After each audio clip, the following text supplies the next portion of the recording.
மழையே முகிலின் கொடையே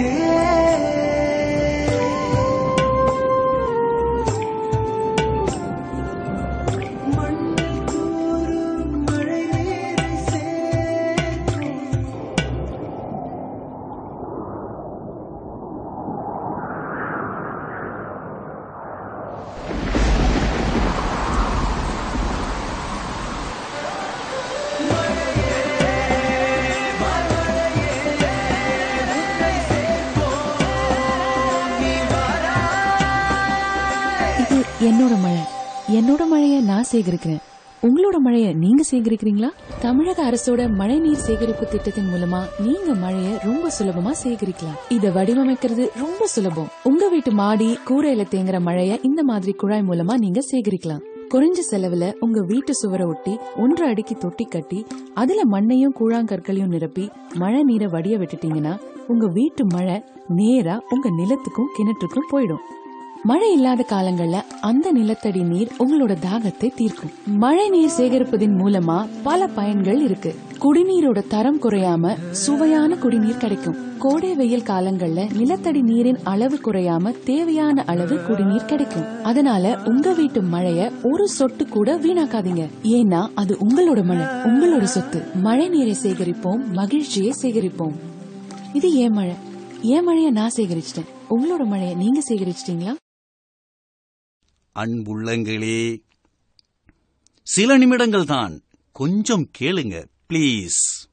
தண்ணீரினுடைய இன்றியமையாமை, தண்ணீரினுடைய முக்கியத்துவம், தண்ணீரின் அவசியம். வள்ளுவப் பேராசான் 2000 ஆண்டுகளுக்கு முன்பு என்ன சொன்னார் தெரியுங்களா? நீரின்றி அமையாது உலகினின் யார் யாருக்கும் வானின்றி அமையாது ஒழுக்கு என்றார். நீர் இல்லைன்னா, தண்ணி இல்லைன்னா இந்த உலகமே கிடையாது. என்ன அழகாக சொல்லி சென்றார். எண்ணி பார்க்கும்போது ஆச்சரியமாக இருக்கின்றது. தண்ணி அவ்வளவு முக்கியமா? ஏங்க, தண்ணீர்ல தாங்க உலகத்துல உயிரினங்கள் எல்லாமே தோன்றியது. தண்ணி இல்லாம போயிட்டா உலகத்துல உயிரினங்களே இல்லாம போயிரும். எல்லா விதமான வறட்சி, பிரச்சனை, பஞ்சம், கேடு எல்லாம் நம்மளை வந்து சேர்ந்துருமே. தண்ணீருக்காக நாம் என்ன செஞ்சோம், தண்ணீருக்கு என்ன செய்தோம் எண்ணி பார்க்கும்போது இறைவன் நம்மை படைத்தான், பஞ்சபூதங்களை படைத்தான். பஞ்சபூதங்களை படைத்து மனிதனுக்கு வேண்டிய எல்லா வளங்களையும் இயற்கையாக தந்தான். நாம் இயற்கையை பேணுகின்றோமா? நிலத்தை எத்தனை குப்பை மாசு பண்றோம்? தண்ணீரை ஒழுங்கா நம்ம பாதுகாக்கிறோமா? நெருப்பை எப்படி பயன்படுத்துறோம்? வானத்தை எப்படி பயன்படுத்துறோம்? காற்று எத்தனை மாசு அடையுது? எங்க பஞ்சபூதங்களாகிய அந்த இதை நம்ம எல்லாம் இயற்கையெல்லாம் மாசுபடுத்திட்டு எல்லா துன்பங்களையும் நம்மளே விலை கொடுத்து வாங்குறோமே. இது நியாயமா? எங்க எவ்வளவு பெரிய விஷயங்க. அந்த பஞ்சபூதங்களில் தலையாயது, முக்கியமானது, அடிப்படையானது தண்ணீர் தாங்க. தண்ணீருக்கு ஒரு பிரச்சனைன்னு சொன்னா எந்த உயிருமே வாழ முடியாது. அப்புறம் மனுஷன் எங்க இருந்து வாழ்றது? எதிரிலே நின்று கொண்டு, வீட்டில் நின்று கொண்டு இருக்கும் அக்காமார்களே, சென்று கொண்டிருக்கும் பெரியோர்களே, வேகமாக போய்கொண்டு இருக்கும் அன்பு உள்ளங்களே, உங்களுக்காகத்தான் எங்களுக்காகத்தான் எனக்கும் உங்களுக்குமான இந்த கருத்தை நான் விதையாக விதைக்கின்றேன். தயவு செய்து கேளுங்கள். எப்படிப்பட்ட பிரச்சனை இன்னைக்கு. தண்ணி எங்கே இருக்குதுன்னு சொல்லிட்டு தேடிட்டு இருக்கணும். நிலத்தை தோண்டி தண்ணி இங்க இருக்குதா, தண்ணி வரலையே, 100 அடி தோண்டுனேன், 500 அடி தோண்டுனேன், 1000 அடி தோண்டுனேன், 2000 அடி தோண்டுனேன்னு பேசுறோமே. ஏங்க, தண்ணீரை வரவழைக்க வேண்டிய இடம் வானத்திலிருந்து மழையா வரவழைக்கணுங்க. அதை விட்டு போட்டு நம்ம நிலத்தை தோன்றோமே. நிலத்துல இருக்கிற அந்த செடி, கொடி, மரம், செடிகள் எல்லாம் என்ன பண்றோம்? வெட்டி எரிஞ்சு நாசம் பண்ணி நம்ம தேவைக்கு நான் நல்லா இருக்கணும், நம்ம நல்லா இருக்கணும் நினைக்கிறோமே. நம்ம சந்ததியே, வரக்கூடிய சந்ததிகள் எல்லாம் நல்லா இருக்கணும்னு நம்ம முன்னோர்கள் புதைச்சி வச்சு நல்ல விதமா மரங்களை பூரா வளர்த்தாங்களே. மழை வேண்டி எவ்வளவு பெரிய விஷயங்களை செஞ்சாங்க. நம்ம என்ன பண்றோம்? எல்லாம் அழிச்சிடும். சரி, நீ அழித்தாயே, நம்ம தேவைக்கு அதை செய்தாயே, மீண்டும் அடுத்து அது வளர்ந்து வருவதற்கு நம்ம அடுத்த தலைமுறைக்கு என்ன செஞ்சிருக்கோம்? இல்லையே. நினைச்சு பார்த்தா எவ்வளவு மனசு வேதனையா இருக்கு. அதனுடைய விளைச்சல், அதனுடைய பலன், அதை எப்படி அனுபவிக்கிறோம்? எல்லாம் நிலமெல்லாம் வறண்டு போகுது. மழையே வர வேண்டியது எல்லாமே எனக்கு ஆவியாகி மேல போறதுக்கு எவ்வளவு முக்கியம். நீர் ஆவியாகி மேல போனாதானே வானம் நமக்கு மழையை திருப்பி கொடுக்கும். நான் கொடுத்த இயற்கையான வளங்களை எல்லாம் நீ பாதுகாத்துக்கொள். அதை பேணி பாதுகாத்தாலே இயற்கை உங்கள் அத்துணை பேரையும் பாதுகாக்கும். அதை விடுத்து கைகளில் குடங்களை ஏந்திக் கொண்டு அரசாங்கத்திடம் முறையிட்டால் அரசு என்ன, நீரை தயாரித்தா கொடுக்க முடியும்? அது இயற்கையின் படைப்பு, யாராலும் தர முடியாத வரம். உண்மைதானே? நம் கடமையை நாம் சரியாக செய்தால் போதும்.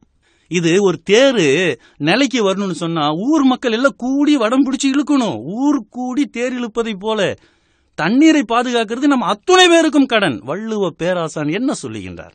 கடன் என்ப நல்லவை எல்லாம் கடன் அறிந்து சான்றாண்மை மேற்கொள்பவருக்குன்னு சொல்றாரு.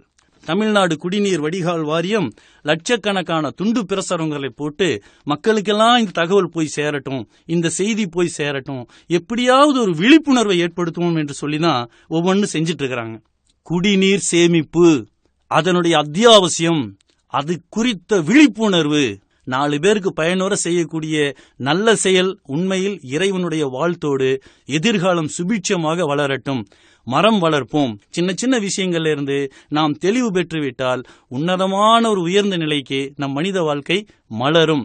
நீரின்றி அமையாத உலகு, நீரை பாதுகாக்க நீயும் இங்கு பழகு. நீரின்றி அமையாது உலகு, நீரின்றி அமையாது உலகு, நீரின்றி அமையாது உலகு.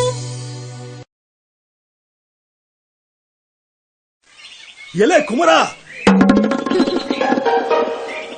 அந்த தண்ணிய குடிக்காதம்ல, அது சுத்தமானது இல்ல. எங்க வீட்டு தண்ணி சுத்தம் இல்ல, நீ எப்படில சொல்லுவ? உங்க வீட்டு தண்ணிய குடிச்சுதாம்ல என் பையனுக்கு உடம்பு சரியில்லாம போச்சு. உங்க தெரு தண்ணி தாம்ல சுத்தம் இல்ல. அதெல்லாம் இல்ல, உங்க தெரு தண்ணி குடிச்சுதாம்ல அவன் இப்படி இருக்கான். உங்க தெரு தண்ணி தான் சுத்தம் இல்ல, மேற்கு தெரு தண்ணி தான் சுத்தமானது.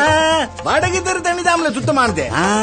மேற்கு தெரு தண்ணி தாம்ல சுத்தமானது. வடக்கு தெரு தண்ணி தாம்ல சுத்தமானது. எங்க தெரு தண்ணி தாம்ல சுத்தமானது.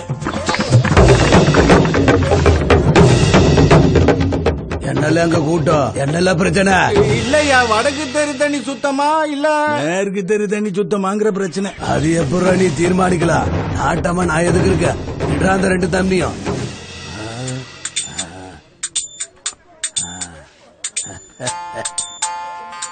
வடக்கு தெரு தண்ணி தாண்டா சுத்தமானது. நாட்டாம தீர்ப்ப மாத்தி சொல்லுங்க. இப்படிதான் தண்ணியோட தரத்தை தீர்மானிப்பீங்களா? கண்ணால பார்த்தோ குடிச்சோ தண்ணியோட தரத்தை தீர்மானிக்க முடியாது. தமிழக மக்களின் நலனுக்காக தண்ணீரின் தரத்தை அறிய தமிழ்நாடு அரசு குடிநீர் வடிகால் வாரியம் இந்த பரிசோதனை பெட்டியை வடிவமைச்சு இலவசமா தராங்க. இந்த பெட்டியில இருக்கிற பல பரிசோதனைகளை நாமே எளிய முறையில செய்யலாம். உதாரணத்துக்கு, உங்க தண்ணியோட காரத்தன்மை அமிலத்தன்மை தெரிஞ்சுக்க பெட்டியில கொடுக்கப்பட்டிருக்கிற pH பேப்பரோட ஒரு துண்டை எடுத்துக்கணும். இங்க் ஃபில்லர் மூலமா 2 துளி தண்ணிய pH பேப்பர்ல விட்டு அதனுடைய வண்ண மாற்றத்தை கொடுக்கப்பட்டிருக்கும் நிற அட்டவணையில் ஒப்பிட்டு காரத்தன்மையை தெரிஞ்சுக்க முடியும். இது மட்டும் இல்லாம 12 வகையான பரிசோதனைகளை நாமே எளிய முறையில செய்து நம்முடைய தண்ணி கிருமிகள் அற்றதா, பயன்படுத்த தகுதியானதான்னு தெரிஞ்சுக்கலாம். இந்த முறையில பரிசோதனை பண்ண பிறகுதான் எந்த தண்ணி நல்ல தண்ணி தீர்மானிக்க முடியும். அந்த அடிப்படையில மேற்கு தெரு தண்ணி தான் நல்ல தண்ணி. இப்ப சொல்லுங்க உங்க தீர்ப்ப. மேற்கு தெரு தண்ணி தாண்டா சுத்தமானது. இது தீர்ப்பு. குடிநீரை பரிசோதித்து அதன் தன்மை அறிந்து தண்ணீரால் ஏற்படும் நோய்களை தவிர்ப்போம். பொதுநலன் கருதி வெளியிடுவோர் தமிழ்நாடு குடிநீர் வடிகால் வாரியம்.